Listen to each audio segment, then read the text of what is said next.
Now, this is a short video. I would call it in lieu of review. It's not really a review. I bought these with my own money. None of these companies paid me for this. Anyway, so there isn't really much info on these two MIDI controller keyboards. There's more info on this one. It's called Rock Jam. It's a small 25 key one, and Lekato one. I wasn't sure which one would be better, and there's not much info available, so I got both, and then I figured I'll return the one that is the worst one. Now the issue was, and I consider it a pretty appalling state of affairs, that the large brands, it took them so long to produce a portable keyboard that has a MIDI out, and like, never mind, you know, 5-pin MIDI, just the TRS. Even with the TRS we had to wait, like with Novation we had to wait till Mark III small portable keyboard to have a TRS out, and I believe that was a B out. Please correct me if I'm wrong. It was a B type, sorry. B type connector, which is 3.5 millimeters to 5-pin MIDI. So TRS to 5-pin MIDI. Both of these keyboards, Lekato and Rock Jam, they both have type A, which is most commonly used in Korg, particularly in Korg Electribe 2, both synth and sampler variety. I would prefer the B one, but unfortunately it is the A one for both keyboards. Now, as far as this keyboard, it's sold really cheap right now. It's sold for $40 US, roughly, and this one is more like $65 US. It's a lot more expensive, but it has far fewer features, right? I mean, this one has sort of like pads, even though they're tiny little pads. But the point is, like, these two, they are the cheapest that you can get right now, budget keyboards that have portable keyboards that have a MIDI out that you can control hardware synths with, right? So basically what you're getting with both of these have a legacy USB driver, so they will work with your synths that have a USB connector. Like, for example, Kodama Essence FM has a USB connector, and so this keyboard will work with it. Both of them have Bluetooth.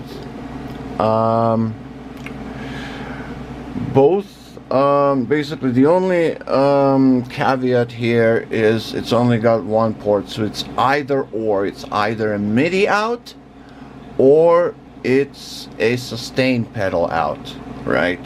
Which is not ideal. It's not ideal. The other thing I found out is right out of the box, the pitch shift buttons don't really work right out of the box. The octave shift don't seem to work out of the box. Like, you need to program all of this in, and they do provide you with the manual, basically. Now with this one, people have been complaining that the keys are impossibly glossy and they're fingerprint magnet. I don't find this to be the case with the one that I was sent. Quite the opposite, actually. The keys are matte.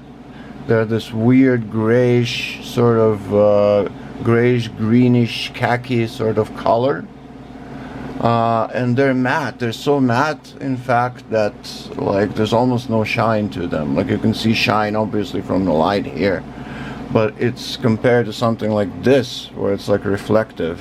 Lekato ones are very reflective, or the Akai one.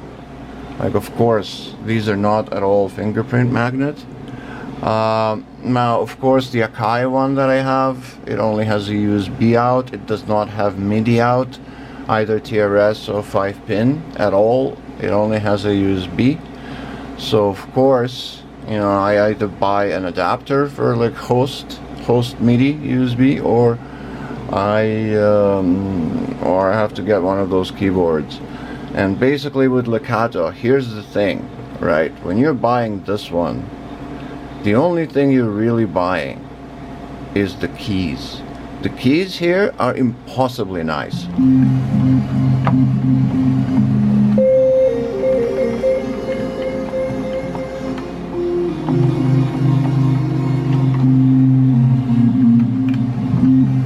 I mean, of course, if you have a large hand like I do, it's very difficult to play like real piano, but I am a piano guy and I can totally appreciate how easy the keys on this one are. Both, like right out of the box, the velocity is set in a really perfect algorithm, at least for me.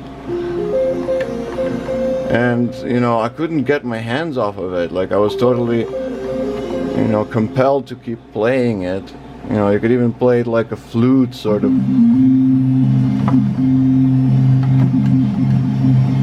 Sort of like this.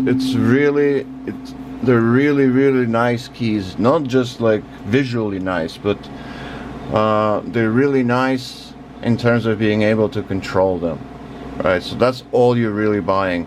There's not that many features. I mean, there are standard features here, like I said, both of them have Bluetooth, and both of them have like pitch shift and all that kind of sweet stuff. With this one, you just have to do a little bit more to program it, apparently, because it doesn't work right out of the box.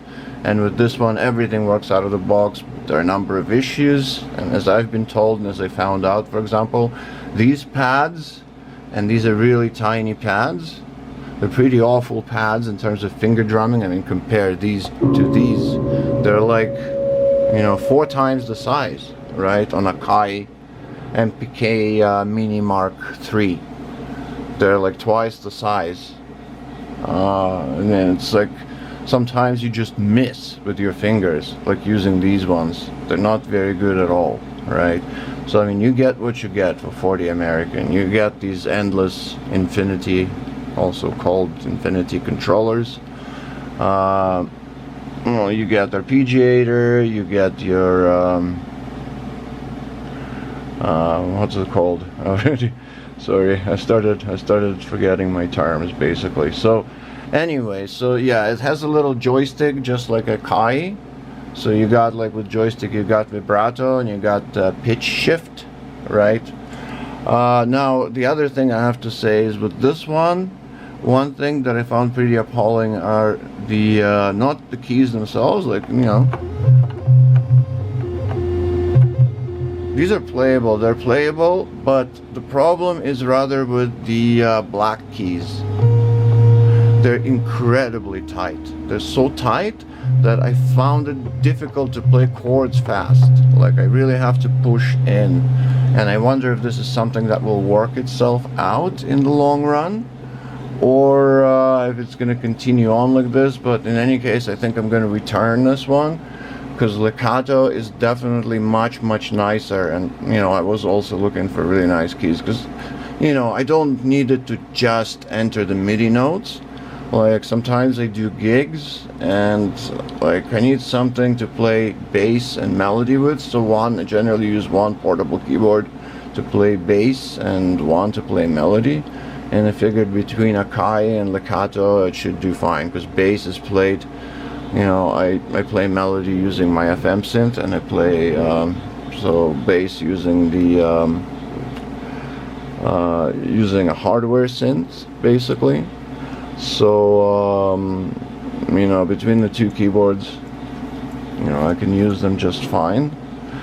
And the fact that it has nice keys. In fact, I mean, these keys are nicer than the ones in MPK Mini by Akai. I mean, not by a lot, but they're definitely nicer. And they're, of course, these are, in fact, Lekato ones are a fingerprint magnet. At least the one I got, they are a fingerprint magnet. They're impossibly glossy.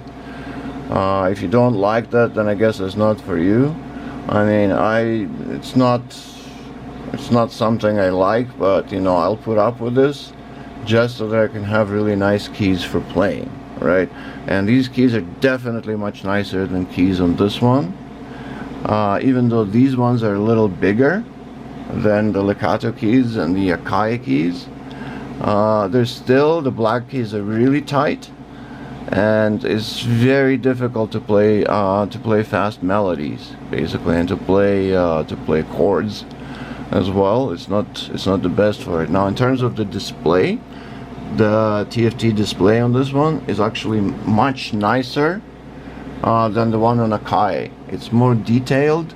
You can it fits more characters, and it's got smaller pixelations, so you can fit more on the screen, and it's much easier to read. I don't even need my reading glasses to read off of this screen. The caveat is that this screen, you have to hover like over it practically. You can't sit like this, because then the screen, it sort of starts warping the writing that's on the screen because of the way glass is. When you put it like when you're sitting at an angle far away from it, it's going to warp. The plastic transparent cover is going to warp the text, and you won't be able to read it properly, so you will have to come back and hover over it, which isn't the case with Akai. The Akai one doesn't warp text. You can like sort of see it from afar. And this one, it's a very, very rudimentary display. It fits like 3 characters. So again, you're only really buying it for how nice the keys are. And I don't know if it's, you know, this one is like 40 bucks and this being 65 bucks. I don't know if 25 bucks more and lack of any other features, like pads and individual knobs, if it's worth it for you.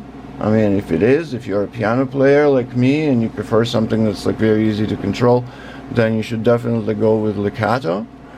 Well, in terms of manual, they both come with the manual, and as far as I can see, there's a little more, seems to be a little more information on this one than there is on this one.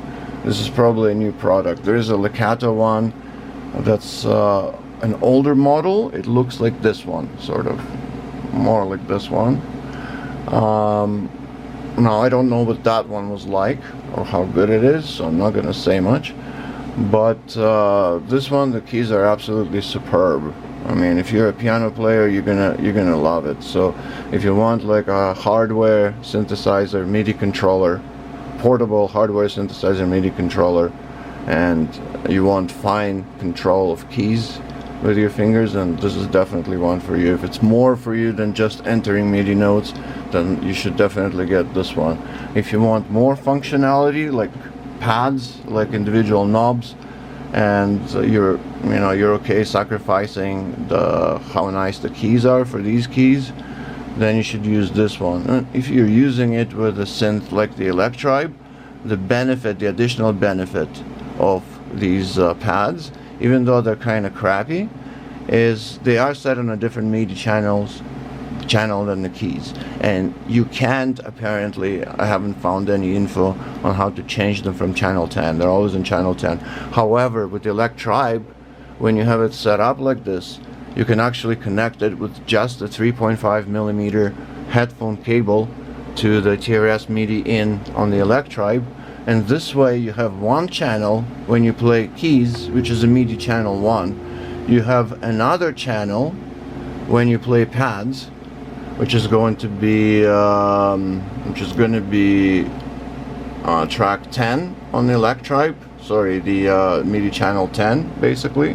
This one is a totally different instrument, and the way you can set it up is you can have control 2 instruments of Electribe here, and control a 3rd instrument using the pad. So, you know, with this keyboard, the nice thing about it is that when you connect it to something like the Electribe 2, you can have 3 separate instruments, multi-voice instruments at your disposal, like 3 at the same time. You don't need to switch sort of in between them.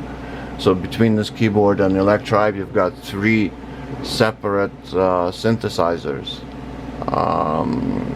like different separate sounds and separate effects. which is basically something you cannot have with Lekato. With Lekato you can at best have two. You can play channel 1, for example, of the electribe, and use the electribe pads to play a second instrument, and beyond that you will have to switch. But with this keyboard you can have three separate instruments on the electribe. Now if you like tinkering electronics, you can actually rewire the 3.5mm TRS plug on this one. You can rewire it to work with B-type, basically by like cutting, splicing the cord and changing the leads around. You can get it to work with the B-type with something like Novation Circuit Station Mono, with just a spliced TRS 3.5mm MIDI cord. You can get that to work with either this keyboard or this keyboard without needing to get any kind of connectors or adapters, which is very convenient. However, of course, if you have a 5-pin MIDI, then you definitely need a type A adapter for both the Lekato one, for Lekato, and for Rock Jam. So that's basically it. That's all I'm gonna say for today. My video is probably gonna be the only one where I examine both of those, the two cheapest sort of off-brand keyboards. I wasn't able so far to find other videos comparing the two, so I sort of made one of my own. So that's about it. Anyway, peace.